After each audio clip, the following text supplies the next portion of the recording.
మా పెదనాన్నగారు చనిపోయిన నేను చిన్నపిల్లవాడిని.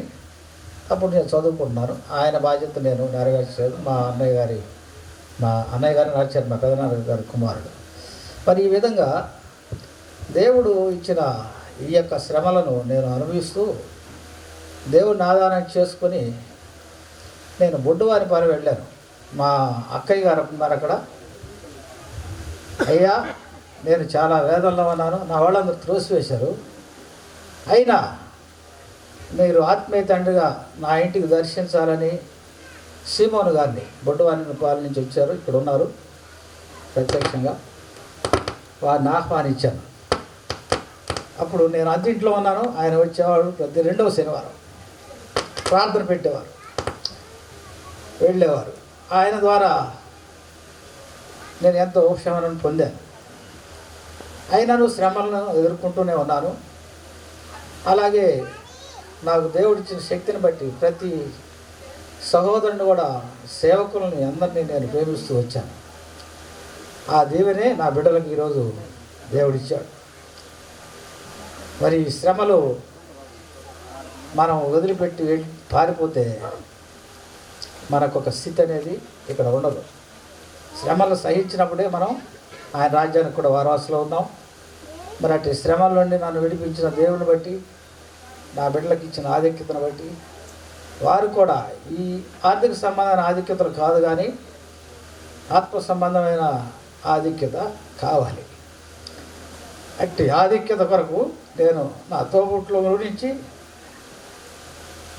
నాకు ఇచ్చిన సంతానాన్ని గురించి నేను దేవుణ్ణి వేడుకుంటున్నాను.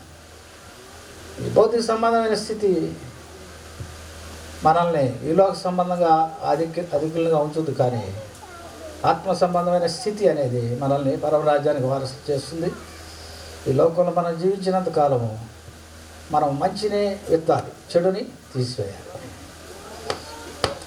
మరి ఆ యొక్క మంచిని మనం ఇచ్చినప్పుడు మంచి ఫలితాన్ని మనం పొందుతాం. ఆదరణతోనే మనం ముందుకు సాగిపోయే వాళ్ళగా ఉంటాం. మరి ఉద్యోగ బాధ్యతల విషయంలో కూడా నేను ఇప్పటికి 31 సంవత్సరం నాది సర్వీసు. 31 సంవత్సరం, రేపు ఆగస్టుకి రిటైర్డ్ అవుతాను. దేవుడు చేసిన మేలు ఏమిటంటే సంపూర్ణంగా నేను రిటైర్డ్ అవడానికి దేవుడు నాకు అవకాశం ఇచ్చాడు. నా కుమారుడికి, నా కుమార్తెలకు వివాహం చేసేసాను. మరి నేను ఒక గృహం నిడమనూరులో కట్టుకున్నాను. మరలా కుమారుడికి పిత్రార్జిత ఆస్తి అప్పచెప్పాను. ఇక్కడ ఈ గృహాన్ని నిర్మించుకొని ఈరోజు ప్రవేశం చేస్తున్నాడు. మరి పరమ గృహ నివాసానికి కూడా మనం చేరాలంటే పరమదేవుడైన సృష్టికర్తని మనం ఎప్పుడు అడిగితే ఆయన ఇస్తాడు. తగిన సమయాన్ని మనకి ఇచ్చే దేవుడు కాబట్టి ఆ సమయాన్ని మనం వేచి ఉండి మనం పొందాలని వచ్చిన వాళ్ళందరికీ నేను కృతజ్ఞత తెలియజేస్తూ ఈ కార్యాన్ని ముందు జరిగించాలని మర్చిపట్టిన మాస్టర్ గారికి కోరుతున్నాను. ప్రార్థించి వెళ్ళారు ఇక్కడ అన్నారు అబ్బిరంలో పాస్టర్ గారి పేరు యోహాన్ అని. మరి 45 సంవత్సరాల తర్వాత నేను యోహాన్, నేను నా పేరు మళ్ళా ఇక్కడికి వచ్చి నేను రావటం యాదృచ్ఛికంగా జరిగిన, but it is God's will, ఇది దేవుని చిత్తం. అందరూ అనుకోవచ్చు ఇట్ ఈస్ అన్ యాక్సిడెంటల్ అనొచ్చు, but it is God's will. దేవుని చిత్తంలో ముందుకు వెళ్తున్నాం. ఈ కృపను బట్టి ప్రభు వారిని స్తుతిస్తున్నాం. మరి ఈ సమయంలో రాజేష్ గారు, మామయ్య గారు పంచాయతీరాజ్ డిపార్ట్మెంట్లో డిఈగా వారు ఉన్నారు. అన్ని విషయంలో కూడా రాజేష్కి మరి వెనక బలమైన పిల్లలుగా ఉంటూ మరి వివాహమైన నాటి నుంచి నేటి వరకు వారు ప్రోత్సహిస్తున్న విధానం. మా ఇమ్మానుయేల్ చర్చ్ నర్సీపట్నంలో మా సంఘంలో వీరు మా సంఘంలో పెద్దలుగా ప్రతి విషయం వారు మాకు ఎంతో బలాన్ని ఇస్తూ నడిపిస్తున్నటువంటి మంచి స్నేహితులు, శ్రేయభిలాషులు, మా కుటుంబ సభ్యుల కన్నా ఎక్కువగా మమ్మల్ని ప్రేమించేవారు. వారిని బట్టి ఈ రోజున మేము ఇక్కడ ఉన్నాం. వారిద్దరు కుమార్తెలు, నేను బాప్తిస్మం ఇచ్చా. మరిద్దరు చక్కని వివాహ వ్యవస్థలోనికి, కుటుంబ వ్యవస్థలోనికి పెద్దలు వచ్చి ఉన్నారు. ఇక్కడ ప్రభాకర్ గారు వారు ఇరిగేషన్ డిపార్ట్మెంట్లో డిఈగా ఉన్నారు శ్రీకాకుళం. అలాగే 2వ అల్లుడుగా రాజేష్ గారు ఉన్నారు. 2 కుమార్తెలను చక్కని మరి అల్లులు వారు దేవుని కృపను బట్టి పొందారు. మరి పిల్లరా వారిని సమయంలో విషెస్ తెలియచేయడానికి నేను ఆహ్వానిస్తున్నాను. హల్లెలూయా. ఈ నూతన గృహం ప్రవేశం సందర్భంగా వేదిక మీద ఆసీనులైన దైవజనులు అందరికి కూడా నా హృదయపూర్వక వందనములు. అలాగనే మరి బంధువులు, స్నేహితులు మరియు ఇష్టకు చేసిన ప్రతి ఒక్కరికి కూడా నా హృదయపూర్వక వందనములు. మరి ముందుగా నా చిన్నల్లుడు అయినటువంటి రాజేష్, నా చిన్నమ్మాయి ప్రత్యూష కిరణ్, మరి వారు నూతనంగా ఈ గృహాన్ని నిర్మించుకున్నారు. వారికి శుభములు. అయితే నేను మొదట్లో రాజేష్ నా దగ్గర ఈ ప్రస్తావన చేసేటప్పుడు, ఎందుకయ్యా ఇబ్బందులు పడతావు, ఇప్పుడు ఫైనాన్షియల్గా నిలదొక్కుని అప్పుడు స్టార్ట్ చేస్తే బాగుంటుందని చెప్పాను. అదేవిధంగా మరి మా పెద్దల్లుడు, మరి ఆయన deputy executive engineer irrigation department, ఆయన 10 ఏళ్ల క్రితం మరి బొబ్బిలిలో ఒక సొంత గృహాన్ని నిర్మించుకుని ఉన్నారు. ఆయన కొంతకాలం సర్వీస్ చేసిన తర్వాత వసంత ఫైనాన్షియల్గా నిలదొక్కున్న తర్వాత ఆయన గృహం స్టార్ట్ చేసి మరి పూర్తి చేసి ఉన్నారు. అఫ్కోర్స్ లోన్ పోర్ట్ కూడా ఉందనుకోండి. మరి రాజేష్ అయితే ఇంకా నా దృష్టిలో ఫైనాన్షియల్గా ఎదగలేదు. అయితే నేను చెప్పాను కొంతకాలం ఆగవయ్యా అని. మరి ఆయనకున్న కొన్ని సమస్యల దృష్ట్యా కొన్ని బాధ్యతలు నెరవేర్చాలనే ఆకాంక్షతో మరి బ్యాంకు లోనుకు పోయి, వాస్తవంగా అయితే ఆయన చేతిలో ఉన్నది ఏమీ లేదు, బ్యాంకు లోనుకు పోయి మరి గృహాన్ని స్టార్ట్ చేసి ఈరోజు మన అందరము మరి దైవజనుల ఆశీర్వాదంతో మన గృహంలో ప్రవేశించడానికి భగవంతుడు కల్పించిన ఈ అవకాశాన్ని బట్టి నేను దేవునికి కృతజ్ఞతలు తెలియపరుచున్నాను. అయితే మరి బావగారు అరవింద్ గారు చెప్పినట్లు వాళ్ళ పిత్ర అర్జిత ఆస్తి, అంటే వాళ్ళ తండ్రి గారు సంపాదించినటువంటి ఆస్తిలో ఆయన వాళ్ళ అన్నదమ్ముల పక్కనే గృహం నిర్మించుకుంటూ ఆయనకి సంతోషంగా ఉంది. We're also happy. మరి నేనైతే వాస్తవంగా అయితే విజయవాడ ప్రాంతంలో చూసుకోమన్నాను, లేదంటే రాజధాని గుంటూరు ఆ దగ్గరలో ఏమైనా ఉంటే ఫ్యూచర్లో బాగుంటుందనే ఉద్దేశంతో సూచించాను. కానీ మరి వారి యొక్క తల్లిదండ్రుల యొక్క కోరిక మేరకు, మరి వారి తాతగారి యొక్క దీవెన మేరకు మరి ఈ పట్టణంలో మరి గృహాన్ని నిర్మించి మరి ఈరోజు సిద్ధపరిచినందుకు గాను దేవునికి స్తోత్రములు. అయితే మరి నా పెద్దల్లుడు ఆయన Andhra university MTech student civil. మరి తన కానీ నేను కూడా డిప్యూటీ ఎగ్జిక్యూటివ్ ఇంజనీర్ పంచాయతీరాజ్, మేము ఇద్దరం ఇంకొక తోడలుడు ఎంటెక్ పిహెచ్డి. మరి ముగ్గురు ఉన్నప్పటికి కూడా ఇక్కడికి వచ్చి మేము తరచూ ఏమైనా సలహాలు కానీ ఏమైనా చెప్పడానికైనా చేసి మాకు అవకాశం లేదు, ఎందుకంటే మేము సుదూర ప్రాంతంలో ఉన్నాం. మరి నేనైతే అప్పుడప్పుడు 1-2 సార్లు వచ్చి చుట్టం చూపులకు జస్ట్ ఏమవుతుందని జస్ట్ చూసి వెళ్ళాను.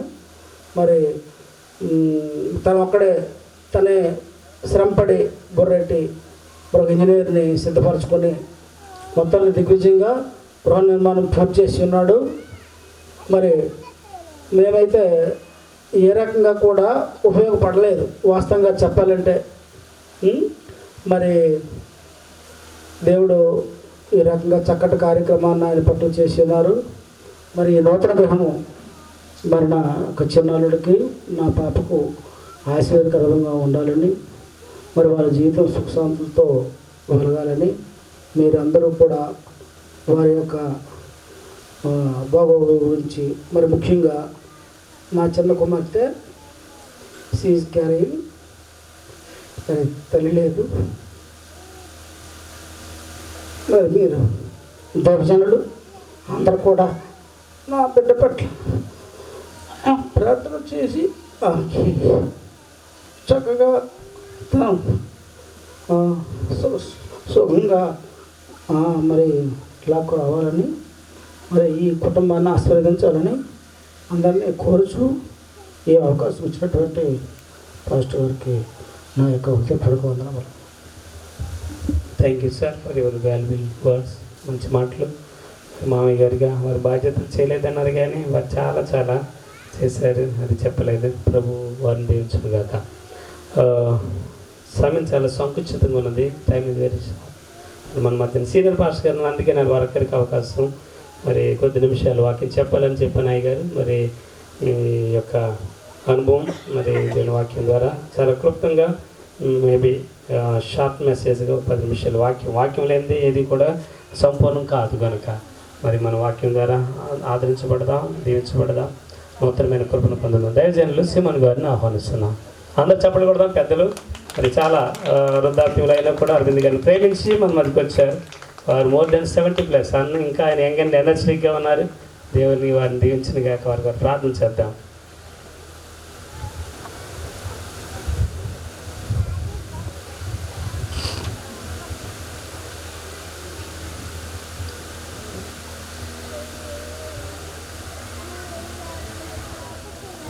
చేరి వచ్చినటువంటి దేవుని బిడ్డలకు, సహోదరి సహోదరులకు నా ప్రేమ వందనాలు చెల్లిస్తున్నాను.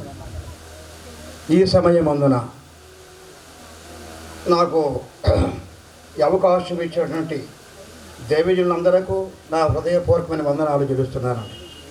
మాది బొడ్డువానిపాలెము. నేను అక్కడ మా బొడ్డువానిపాలెం గృహప్రవేశం గురించి వాక్య ధ్యానం మాట్లాడుతున్నప్పుడు అరవింద్ గారు అక్కడికి వచ్చాడండి.